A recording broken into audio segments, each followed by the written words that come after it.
नमस्कार, good morning student. स्वागत है आपका wisdom institute of life sciences में।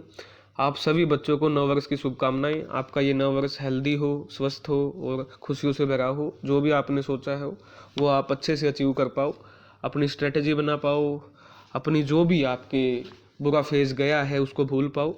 और तीन व्यक्तियों से तीन तत्व होते हैं, उनसे आप बातचीत करना जारी रखें। सबसे बड़ा तत्व तो होता है खुद, अपने आप से बातचीत करते रहें। दूसरा अपने परिवार से और तीसरा अपने दोस्तों से। बातचीत से ही जीवन आगे बढ़ेगा। तो ये तीन तत्वों को अपने जीवन में महत्व दे और आने वाले सभी एग्जाम की आप अच्छे से प्रिपरेशन करें स्ट्रेटेजी बना के। बात करते हैं हरियाणा पब्लिक सर्विस कमीशन के बायोलॉजी के सब्जेक्टिव पेपर की, जो कि आपका 30 तारीख को कंडक्ट हुआ था। टाइमिंग एक तो काफ़ी ख़राब टाइमिंग दी हुई थी एग्ज़ाम की, 8:30 से लेके 11:30 था। ठीक है, बहुत ज़्यादा ठंड थी, धुंध थी, और उसमें 8:30 बजे टाइमिंग देना अपने आप में ये दर्शाता है कि हरियाणा पब्लिक सर्विस कमीशन कितना सीरियस है एग्जाम को लेके। नंबर एक बात, टाइमिंग 3 घंटे का था और मैक्सिमम आपका 150 नंबर का आपका पेपर था। अब काफ़ी सारे बच्चों के डाउट्स आ रहे थे कि हमने सीक्वेंस में पेपर नहीं किया, हमने जो बची हुई सीट थी उसको क्लियरली स्ट्रक ऑफ नहीं किया, उखाड़ा नहीं, फाड़ा नहीं, उनको अलग करनी थी वो। ठीक है, तो ये चीज़ें हम डिस्कस करेंगे। ये सबसे वाहियात पॉइंट है जो कि एचपीएससी को समझना चाहिए। इसकी रिप्रेजेंटेशन दोगे आप, अगर जिसने ये नहीं किया तो आप रिप्रेजेंटेशन ईमेल करोगे सेक्रेटरी को और बताओगे कि आपने 18 क्वेश्चन की में से चॉइस दी थी, चॉइस के बाद आप कहते हो कि सिक्वेंशियल ऑर्डर फॉलो होना चाहिए। बहुत ही वाहियात और घटिया किस्म का ये पॉइंट है। और साथ में हम कैसे स्ट्रक ऑफ कर सकते हैं बची हुई सीटों को। स्ट्रक ऑफ करेंगे तो आगे वाली उखड़ जाएंगी, क्योंकि वो क्या थी, ऐसी इतनी अच्छी सीट तो थी नहीं, वो फोटोकॉपी वाली सीट दी हुई थी। तो ये चीज़ें हैं। सबसे पहले पॉइंट से 1 बाय 1 डिस्कस करते हैं। टोटल 18 क्वेश्चन से कोई भी आपको 15 करने थे। हर एक क्वेश्चन के आगे उसके असाइन किया हुआ था कि उसका मार्क्स और पार्ट उसके साथ में दिया हुआ था। वर्ड लिमिट अगर क्वेश्चन में दी हुई थी तो उतना ही लिखना था, अगर वर्ड लिमिट नहीं दी हुई थी तो आप कितना ही लिख सकते थे। तो पूरे पेपर में कोई वर्ड लिमिट नहीं थी तो आप कितना ही भी लिख सकते थे, किसी भी हद तक जा सकते थे। Attempt of question shall be counted, sequential order में काउंट किया जाएगा। Unless struck off, attempt of a question shall be counted even if attempted partially. ठीक है, मतलब क्वेश्चन को भाई ये है कि आपने क्वेश्चन नंबर 11 लिख दिया, चाहे उसकी 2 लाइनें लिखी हो, तो वो अटेम्प्टेड माना जाएगा आपका।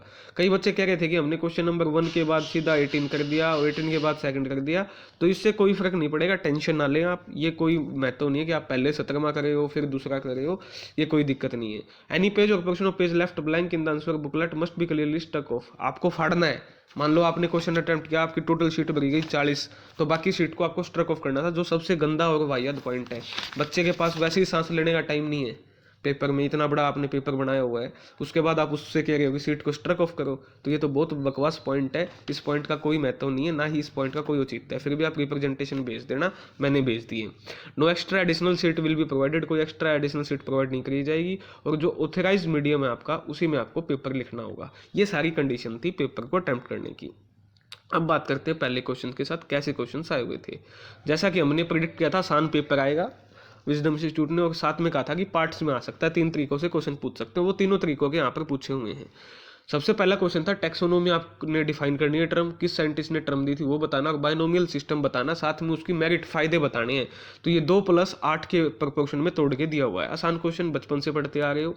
एक्सप्लेन द जीन ट्रांसफर ओकर, एक्सप्लेन द जीन ट्रांसफर ओकर इन bacteria when sexual reproduction is absent in them.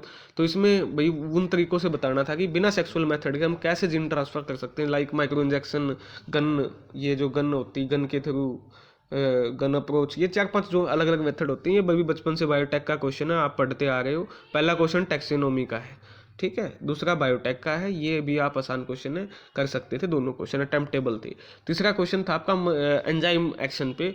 ये एंजाइम कैसे काम करता है ये आपको पता ही है। ठीक है, एंजाइम आपका क्या करेगा, ट्रांजिशन स्टेट को लोअर करेगा, यानी बाय एक्टिवेशन एनर्जी को डिक्रीज करके।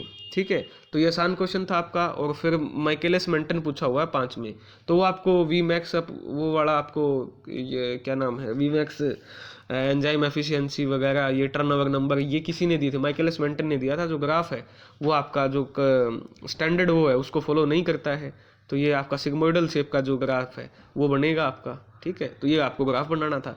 That is also easy question, basic question है, एनसीईआरटी से थोड़ा हाँ माइकेलिस मेंटन करो ऊपर दिया हुआ, यानी 12th की एनसीईआरटी में तो नहीं है, उससे तो ऊपर है। चौथा क्वेश्चन था मियोसिस, 12th की क्लास से है। Sport your description with table diagram, यानी डायग्राम भी बनाने होगा आपने, उसका डिस्क्रिप्शन करना है। तो आपको यहाँ लिखना था मियोसिस फर्स्ट।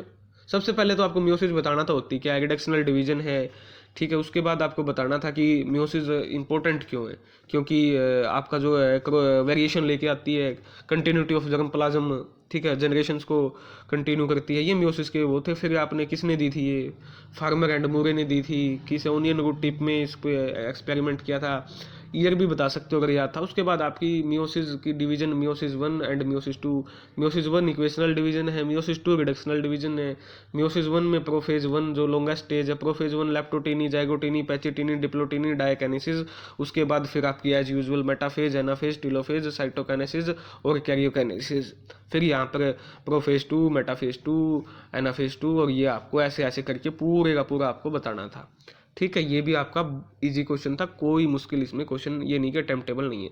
उसके बाद है क्वेश्चन नंबर 5 आपका एपोप्टोसिस क्या होती है। सेल डेथ होती है आपकी। एक्सट्रेंसिक और इंट्रेंसिक पाथवे आपको बताया था। एक तो एक्सट्रेंसिक फाज लिगेंड वाला था जो, ठीक है, ये आपका डायग्राम बनना था इसमें, ठीक है। और उसके बाद जो आपका दूसरा था वो था माइटोकॉन्ड्रिया वाला, साइटोक्रोम सी वाला, सी बी वाला, ठीक है। इसमें दोनों पाथवे आपको बताने थे। इसमें ये आपका टाइम टेबल बहुत अच्छा अटेम्प्ट होता है, क्योंकि 2 नंबर में तो एपोप्टोसिस की डेफिनेशन पूछी हुई है, 4 में एक्सट्रिंसिक, 4 में इंट्रिंसिक। ये भी आसान क्वेश्चन था। उसके बाद question number 6 secondary development in the stem of body and sperm importance. भाई आपको सेकेंडरी ग्रोथ बतानी है, वही है सेकेंडरी ग्रोथ जाइलम और फ्लोएम। कैम्बियम आपका डिवाइड होगा, इसमें कैम्बियम कौन कौन से होते हैं, इंटरफेसिकुलर, इंट्राफेसिकुलर, वेस्कुलर कैम्बियम जब डिवीजन करेंगे तो वो कोर्क बनाएंगे, कोर्क कैम्बियम, फैलम, फैलोजन, फैलोड्रम, ठीक है। सेकेंडरी ग्रोथ होगी तो वुड बन जाएगा आपका, जिसको सेकेंडरी जाइलम बोलते हैं। सेकेंडरी फ्लोएम बनेगा। उसके बाद एनुअल रिंग की फॉर्मेशन होगी। एनुअल रिंग की स्टडी को डेंड्रोक्रोनोलॉजी बोलते हैं। इंपॉर्टेंस क्यों है, क्योंकि प्लांट का क्या है, बार्क बनता है, वुड बनता है, प्लांट को सपोर्ट मिलता है, सेकेंडरी मेटाबोलाइट का प्रोडक्शन होता है। ऐसे ऐसे आप कर सकते थे, ठीक है। इंपॉर्टेंस 4 नंबर में थी और ये सेकेंडरी जो डेवलपमेंट थी 6 नंबर में थी। ये भी आसान था, आप आराम से इसको बता सकते थे। उसके बाद है which endocrine gland is called executive officer of the hypothalamus and why. किस ग्लैंड को एग्जीक्यूटिव ऑफिसर बोला जाता है, तो ये आसान है आपका पिट्यूटरी ग्लैंड जो है हाइपोथैलेमस की, उसको आपका क्या है एग्जीक्यूटिव ऑफिसर बोला जाता है। मास्टर ग्लैंड भी इसको पिट्यूटरी ग्लैंड को बोला जाता है, क्योंकि हाइपोथैलेमस से ये डायरेक्टली कनेक्ट होती है। पिट्यूटरी ग्लैंड सेला टर्सिका एक आपकी कैविटी होती है, उसमें ये होती है, यहाँ से ये एंजाइम सिक्रेट करती है। एंटीरियर पिट्यूटरी, उसके बाद है आपकी पोस्टीरियर पिट्यूटरी जिसको न्यूरो हाइपोफाइसिस बोलते हैं, जो 2 एंजाइम रिलीज करती है, ऑक्सीटोसिन और वैसोप्रेसिन जिसको एडीएच बोलते हैं, ठीक है। वो आपका हाइपोथैलेमस सिक्रेट करता है और स्टोर करता है, बाद में पिट्यूटरी ग्लैंड के थ्रू वो सिक्रेट करता है, इसलिए इसको बोला जाता है। ये आपको 4 नंबर में बताना था, आसान क्वेश्चन था। सेंसरी फोटोबायोलॉजी 2 नंबर में डेफिनेशन पूछी है भाई, जहाँ पर फाइटोक्रोम का यूज होता है सेंसरी और सेंसेशन, जो डिफरेंट डिफरेंट फाइटोक्रोम है जो लाइट को सेंस करते हैं, फाइटोक्रोम ए बी सी, उसमें आपको डोमेन बतानी थी, love domain, oxygen domain, fast domain वगैरह वगैरह स्ट्रक्चर बनाना था। Give brief account of phytochrome mediated photo morphogenetic response in plant. तो फाइटोक्रोम का मैंने बताया, phytochrome A B C D E etiolation करवाएगा, कोई डी इटाइलेशन करवाएगा, ठीक है, कोई स्टेम की गर्थ को बढ़ाएगा, कोई डार्क में काम करेगा, P F R, P R, ये रिस्पॉन्स आपको बताना था। कौन से प्लांट पीआर फॉर्म में रिस्पॉन्स देंगे, कौन से पीएफआर में देंगे। तो ये भी एक आसान क्वेश्चन था, बेसिक क्वेश्चन था। ये भाई थोड़ा सा जो लेवल है इन्होंने ये बढ़िया, तो देखो 12th लेवल का है, ये भी 12th लेवल का। ये आपका हो गया बीएससी या एमएससी लेवल बोल सकते हो, इसको भी आप बीएससी या एमएससी लेवल बोल सकते हो। तो मिक्स पेपर आपका दिया हुआ है। फिर आपका एनसीईआरटी बेस डेफिशिएंसी के इफेक्ट लिख लें, 3 माइक्रो और 3 मैक्रो। तो मैक्रो में आपको पता है एनपीके है, सोडियम, पोटाशियम और फॉस्फोरस, इनके लिख सकते हो आप। और बाकी माइक्रो में मैग्नीज, क्लोरीन और उसके बाद आपका क्या है ये मोलिब्डेनियम, कोई भी 3 लिख सकते हो। ये आसान था आपका। क्लोरोसिस, नेक्रोसिस वगैरह आप आराम से, ये 6 नंबर में था, लिख सकते हो, इसमें कोई बड़ी बात नहीं है। जेंथियम को शॉर्ट डे प्लांट बोला जाता है, ठीक है, क्यों एक्सप्लेन करना है आपको, पता है भाई जेंथियम को क्यों आपका बोला जाएगा, आपको ऑलरेडी पता है, आपको ये डायग्राम बनाना था। क्रिटिकल फोटो पीरियड जो होता है CPPP, और एक होता है फोटो पीरियड यानी लाइट। तो लाइट इसको 15 घंटे से कम चाहिए, और क्रिटिकल फोटो पीरियड आपका बाकी 8 से 9 घंटे का होना चाहिए, यानी इसको डार्क चाहिए, यानी लाइट इसको कम चाहिए, ठीक है। क्योंकि इसमें क्या होगा, जो PR फॉर्म है वो कन्वर्टेबल है PFR में, ठीक है। अगर PFR एक्यूमुलेट हो गई तो आपका ये क्या है, आपका फ्लोरिंग नहीं हो पाएगी, जेंथियम में डेवलपमेंट नहीं हो पाएगी। लेकिन PFR जो फॉर्म है वो जल्दी से जल्दी आपकी क्या हो जाती है, कन्वर्ट हो जाती है PR में, जिसके रिस्पॉन्स में जेंथियम में क्या हो जाती है, फ्लोरिंग हो जाती है, ठीक है। तो इस तरीके से आपको बना के यहाँ पर लिखना था। क्वेश्चन नंबर 8 भी आसान था, कोई बड़ी बात नहीं है इस क्वेश्चन में, ठीक है। उसके बाद क्वेश्चन नंबर 9 में सल्टेटरी कंडक्शन ऑफ नर्व इम्पल्स पूछा हुआ है। आपको अपना रीजन बताना था, क्योंकि इसमें एनर्जी कंजर्व रहती है। आपको ये डायग्राम बनाना था सिंपल सा, ठीक है। ये डायग्राम बना सकते थे आप। ये आपकी क्या है, वो है सेल्स हैं, ठीक है। ये आपका क्या है, रिसेप्टर हैं। एक ये डायग्राम बना सकते थे और उसके बाद ये बना सकते थे आप, क्या नाम है, ये कैसे बनेगा भाई, ये ठीक है। ये ऐसे, ये ऐसे, ये ऐसे, ये ऐसे और ये ऐसे, ये बन गया, ठीक है। नीचे सिनेप्टिक नोब, ये हो गया डेंड्राइट, ये हो गया बॉडी, ये डेंड्राइट हो गया, और ये होगी नोड ऑफ एनवियर, ठीक है। ऐसे आप इसको बना सकते थे। इससे बता सकते थे कि डेंड्राइट से आएगा और नेक्स्ट उस पर रिस्पॉन्स आएगा। यहाँ पर काफ़ी सारे वोल्टेज गेटेड चैनल होते हैं, लाइक कैल्शियम हो गया, सोडियम पोटासियम हो गया, ओपन चैनल हो गए, लीकी चैनल भी प्रेजेंट होते हैं। तो ये सारे क्या होते हैं, पैसिव होते हैं। ये इनको एक्टिव एनर्जी की रिक्वायरमेंट नहीं होती है। ये प्रोटोन जो ग्रेडियंट है उस पर डिपेंड होते हैं। तो ये बहुत आसान आपका क्वेश्चन था। उसके बाद था आपका हैच एंड सेलेक्ट साइकिल, जिसे C4 साइकिल भी बोलते हो आप। इसमें आपको संबल मेजोफिल सेल है, ये बंडल शीथ सेल है, यहाँ पर पैप है। पैप आपका कार्बन डाइऑक्साइड उसको पैप के काइनेज की पैप केज के द्वारा oxalo acetic acid malic dehydrogenase के द्वारा है, वो यहाँ पर बंडल शीथ में आ गया। यहाँ पर पायरुवेट में कन्वर्ट हो गया। यहाँ से CO2 निकली, CO2 एनरिचमेंट है यहाँ पर, रुबिस्को CO2 की कार्बोक्सिलेज एक्टिविटी करेगा और ये CO2 आपकी C3 साइकिल में यूज हो जाएगी। तो ये आपको हैच एंड सेलेक्ट साइकिल बनानी थी, आप बना सकते थे। 2 नंबर में पूछा हुआ है। मैकेनिज्म आपका मैंने बता ही दिया। इंपॉर्टेंस क्या है, इंपॉर्टेंस ये है कि यहाँ पर CO2 एनरिचमेंट पॉइंट होता है, ठीक है।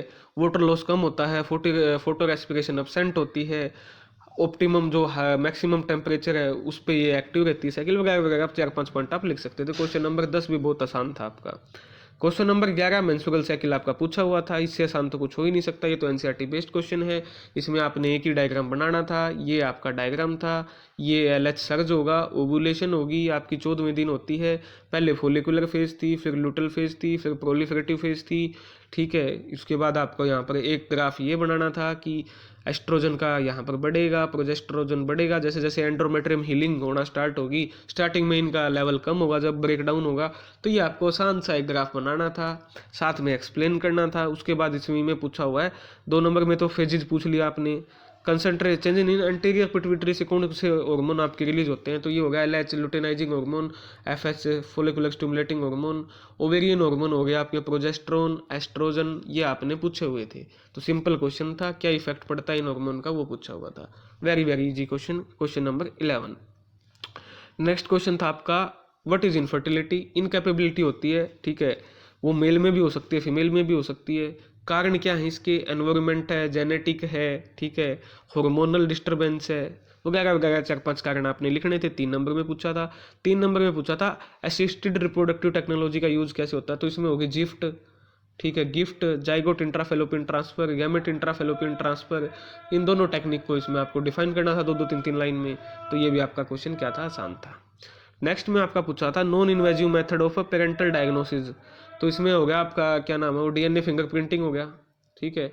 उसके अलावा इसमें आप क्या बता सकते थे, एलिजा का भी यूज कर सकते थे, ठीक है। तो इसमें DNA फिंगरप्रिंटिंग आपको बताना था, ठीक है, ओके।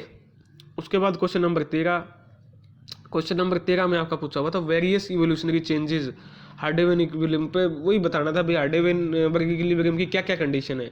रैंडम मेटिंग होनी चाहिए, जो आपने पढ़ा है वो आपने 8 नंबर में बतानी थी। उसके बाद एंडेमिक और एक्जोटिक स्पीसीज। एंडेमिक स्पीसीज आपको पता है जो पर्टिकुलर एरिया में मिलते हैं। एक्जोटिक स्पीसीज जो इन्वेजिव होती हैं, इनके पास डिवीजन की कम पावर होती है, इनके पास ज़्यादा पावर होती है। ये रिसोर्सेज को क्या करती है, कैप्चर करती हैं। ये अपने रिसोर्सेज पर डिपेंड होती हैं।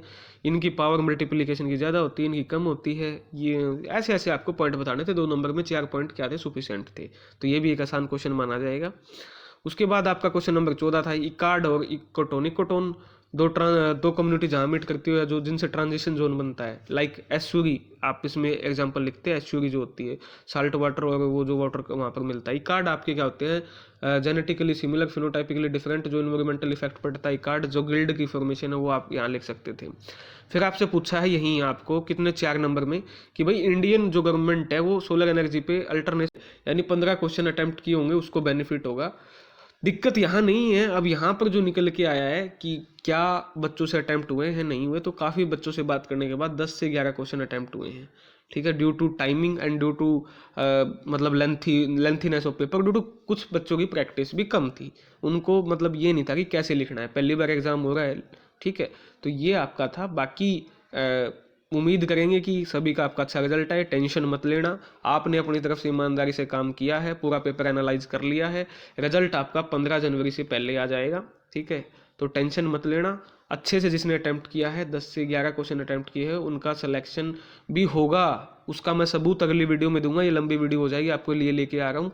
कोई डाउट है कमेंट सेक्शन में, कोई गलती हुई है तो आप कमेंट सेक्शन में पूछ लेना, उसका समाधान हो जाएगा, ठीक है। धन्यवाद। आने वाले सभी एग्जाम को लेके शुभकामनाएं।